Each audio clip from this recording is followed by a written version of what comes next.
Քեմալ Աթաթուրքը հայերին առաջարկում ասում է եկեք պայմանավորվենք, քանի որ ներդրության մեջ էին։ Եկեք պայմանավորվենք, դա արդեն 20 թվականն է։ Մենք ձեզ տալիս են Կարսը, Արդահանի որոշ մասը, կարծեմ, այս Արևելյան Հայաստանի տերիտորիաները, պայմանավորվենք, որ դուք ասենք Անտանտի հետ դաշնակցությունից դուրս գաք, մենք պայմանագիր կնքենք ու որոշ չափով ասենք խաղաղ գոյակցություն ապահովենք, մինչև մենք այնտեղ հարցերը լուծենք, դուք էլ նայեք ինչ եք անում։ Դե բնականաբար այստեղից մերժվում է Մեծ Հայաստան, ծովիսով Հայաստան կառուցելու այդ նկրտումներով եւ այլն, եւ արդյունքում ստանում ենք 20 թվականի հայ-թուրքական պատերազմ, որը հանգեցնում է Հայաստանի Հանրապետության կործանման ըստ էության։ Ու այդ ժամանակ հայերը ինչ էին ասում են եվրոպացիները մեզ խոստացել են, որ Անտանտը էլի, մեզ պաշտպանելու են, պահպանելու են, այս օգնությունն են ուղարկելու, այն օգնությունն են ուղարկելու։ Ես մի անգամ հրապարակել եմ, ուրեմն կա Մարշալ Ֆոշը, որ Երկրորդ համաշխարհային այդ բանը ստորագրեց գերմանացիների հետ, Մարշալ Ֆոշի հրամանով զեկույց կա Գենշտաբի ֆրանսիական, Հայաստանին ուղարկել, չգիտեմ, 3 միլիոն փամփուշտ ու չգիտեմ ինչ զինատեսակներ, հիմա չեմ հիշում, դա հունիս թե օգոստոս ամիսն էր։ Ու այդ հրամանից հետո ես չգիտեմ դրանք տեղ հասել են, շատ է հիշեցնում հիմա, որ ասում են Ցեզար, չգիտեմ, հրետանի,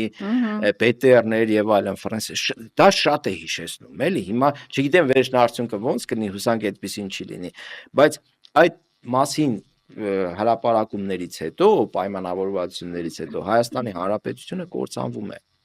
Ու այն ժամանակ, հիմա էլի վերադառնանք 1918 թվականին, թուրքերը ինչ էին ասում, որ հայերի դիրքերը լավ էին, որ ռուսները գնացել էին, այդքան մեծ հնարավորություններ ունեին, ասում էին, էսի տվեք ձեր հետ բան կլինի, խաղաղություն կհաստատենք, ինչ եք ուզում, դե Կարսի մարզը վրացիների բանով տալիս են, այնտեղից Գեգեշկորի բան զանգում, ասում են տվեք, որ խաղաղություն լինի, իրենք իրենց խնդիրն են ուզում, Թիլվիզն ու Բաթումն են ուզում պահել, մենք ինչ խնդիր ենք ուզում, անհասկանալի է,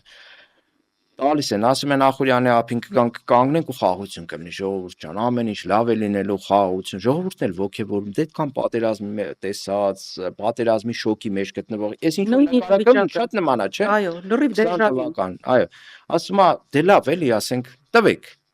տալիս են, տրաքացնում են, զենք, զինամթերք ու ամեն ինչով տալիս են, քաշվում են Գյումրի։ Գալիս է թուրքը մի 2 ամիս կանգնում, չէ, 2 ամսից պակաս կանգնում այդտեղ,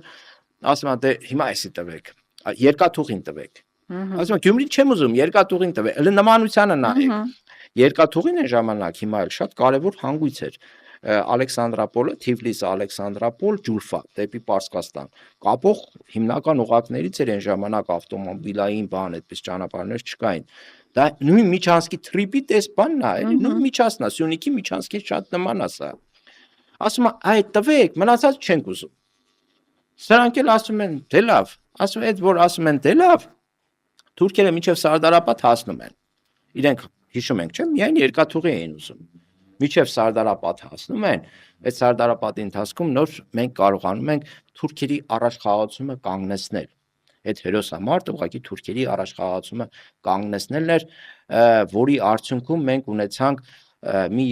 10,000-անոց պետություն, որը շատերը ասում էին ավելի նման է, ասենք, գերեզմանի, քան պետության, բայց ի պատիվ շատ գործիչների կարողացան դա սարքել 60,000-անոց պետություն, բայց 20 թվականին նույն ձևի կորցրեցին։